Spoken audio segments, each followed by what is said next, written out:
नमस्कार दोस्तों, हमारे YouTube चैनल में आप सबका हार्दिक स्वागत है। फ्रेंड्स, आज हम कक्षा 9 विषय हिंदी पाठ 3 उपभोक्तावाद की संस्कृति के अभ्यास प्रश्नों को हल करने वाले हैं। तो चलिए प्रश्न नंबर 1 से शुरू करते हैं। लेखक के अनुसार जीवन में सुख से क्या अभिप्राय है? हमारा उत्तर है, लेखक कहना चाहता है कि आजकल लोगों के लिए सुख का अर्थ ही बदल गया है। लोग भोग को जीवन का सुख मानने लग गए हैं। वे ये नहीं जानते कि अपने शरीर, खाने पीने का ध्यान रखना, जीवन को एक सही प्रक्रिया के रूप में चलाना ही असली सुख है। प्रश्न नंबर 2 है, आज के उपभोक्तावादी संस्कृति हमारे दैनिक जीवन को किस प्रकार प्रभावित कर रही है? उत्तर में हम लिखेंगे, उपभोक्तावादी संस्कृति ने हमारे दैनिक जीवन को तो प्रभावित किया ही है, साथ में हमारी सामाजिक नींव को भी हिलाकर रख दिया है। लोग चमक धमक के पीछे अधिक आकर्षित हो रहे हैं, ना कि उसकी गुणवत्ता पर। लोग ये नहीं देखते कि हमें किसी भी चीज़ की कितनी ज़्यादा ज़रूरत है या नहीं, लेकिन अगर वह चीज़ किसी और के पास है तो हमें वह चाहिए। दुनिया ने इसे एक प्रथा की तरह रूप दे दिया है। प्रश्न नंबर 3, लेखक ने उपभोक्तावाद संस्कृति को हमारे समाज के लिए चुनौती क्यों कहा है? उत्तर में हम लिखेंगे, उपभोक्ता संस्कृति ने हमारे सामाजिक जीवन नींव को हिलाकर रख दिया है। लोग दिखावे के प्रति अधिक उभरने लगे हैं। जैसे जैसे दिखावे की यह संस्कृति फैल रही है, समाज में अशांति भी बढ़ रही है। लोगों के सादे खाने पीने की जगह आधुनिक पिज्ज़ा बर्गर ने ले ली है। विज्ञापन प्रसार के सूक्ष्म तंत्र हमारी मानसिकता को बदल रहे हैं। आशय स्पष्ट कीजिए। यहाँ पर क है, जाने अनजाने आज के माहौल में आपका चरित्र भी बदल रहा है और आप उत्पाद को समर्पित होते जा रहे हैं। उत्तर में हम लिखेंगे, आशय यह है कि लोग अपने आसपास उत्पाद की मात्रा को बढ़ाने में ही लगे हुए हैं। उन्हें यह नहीं देखना कि वह चीज़ उन्हें चाहिए भी या नहीं। उन्होंने अपने उत्पाद को एक भोग के रूप में स्वीकार कर लिया है।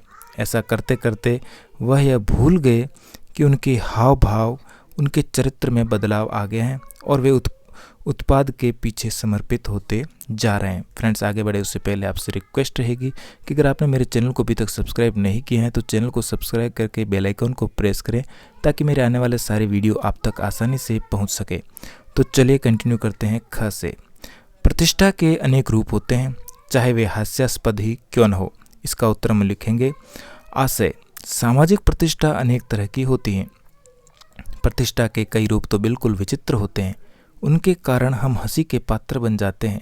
जैसे अमेरिका में लोग मरने से पहले अपनी समाधि का प्रबंध करने लगे हैं। वे धन लेकर यह सुनिश्चित करने लगे हैं कि उनकी समाधि के आसपास हमेशा हरियाली रहेगी और मनमोहक संगीत बजता रहेगा।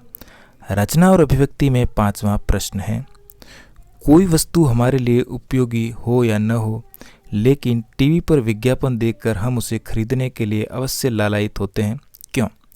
उत्तर में हम लिखेंगे, टीवी पर किसी भी विज्ञापन को इस तरह से प्रस्तुत किया जाता है कि कोई भी व्यक्ति उस चीज़ को लिए बिना रह नहीं सकता। लोग उसकी चमक धमक देखकर उसकी तरफ आकर्षित हो जाते हैं। विज्ञापन वाले कई तरह के लालच देकर लोगों को अपनी तरफ खींचते हैं। वे उन्हें छूट देते हैं, एक के साथ एक फ्री होम डिलीवरी।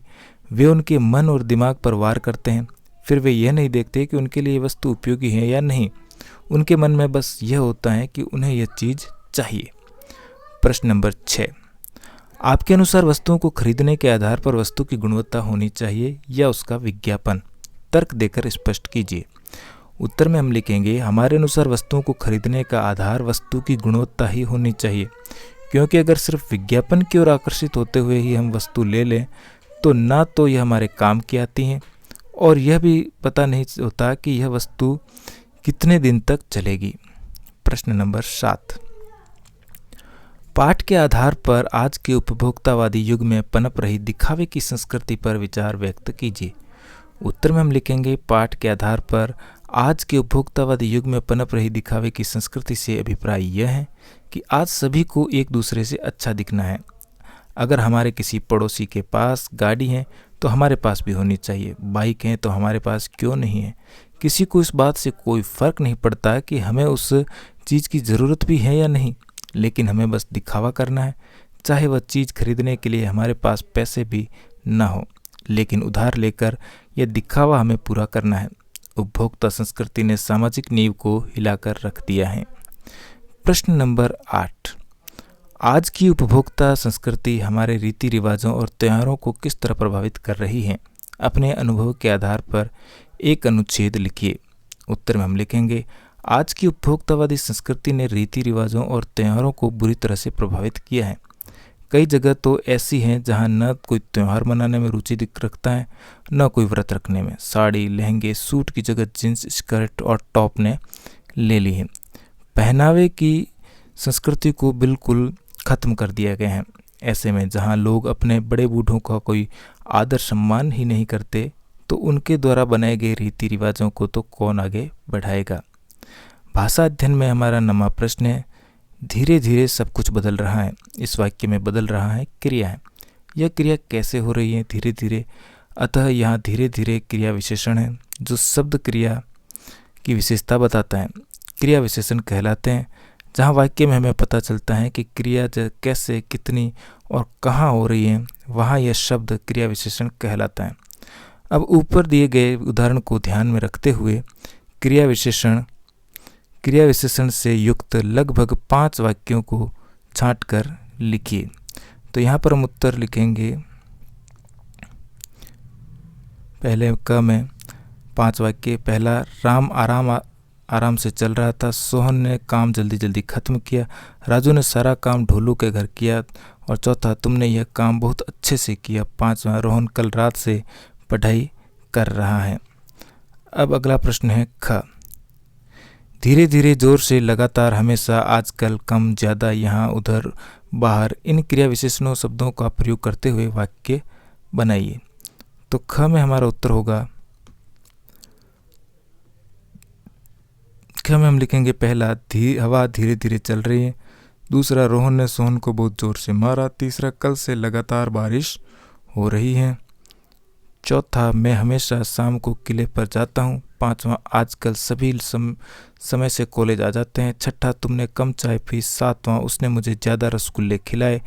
8वां, यहाँ कोई नहीं रहता। और 9वां, उधर बहुत भीड़ भाड़ थी। और 10वां, तुम बाहर मत जाओ। अब अगला प्रश्न है ग, नीचे दिए गए वाक्यों में क्रिया विशेषण और शब्द विशेषण छांट कर लिखिए। तो इसका उत्तर हम लिखेंगे ग का,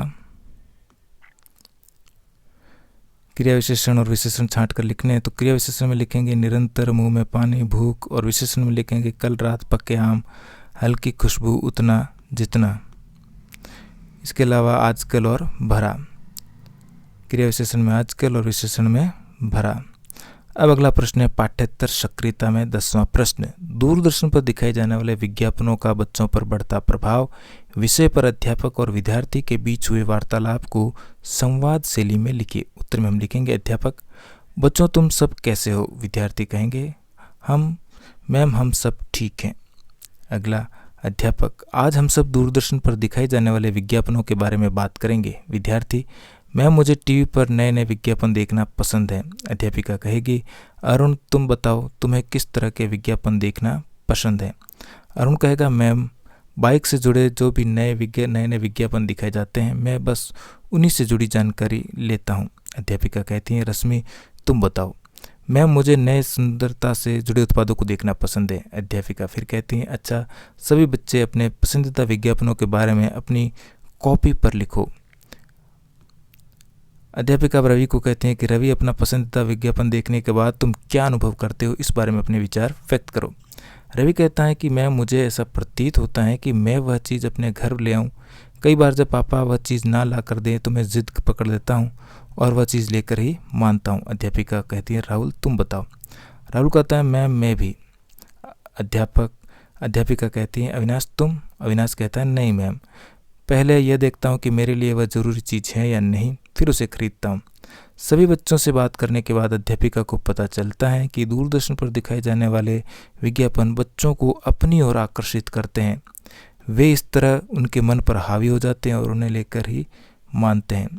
इसके साथ ही हमारा पाठ यहीं पर समाप्त हुआ। वीडियो चला हो तो लाइक, शेयर और चैनल पर पहली बार है तो चैनल को सब्सक्राइब जरूर करें। मिलते हैं इसी प्रकार के एक और वीडियो में। धन्यवाद।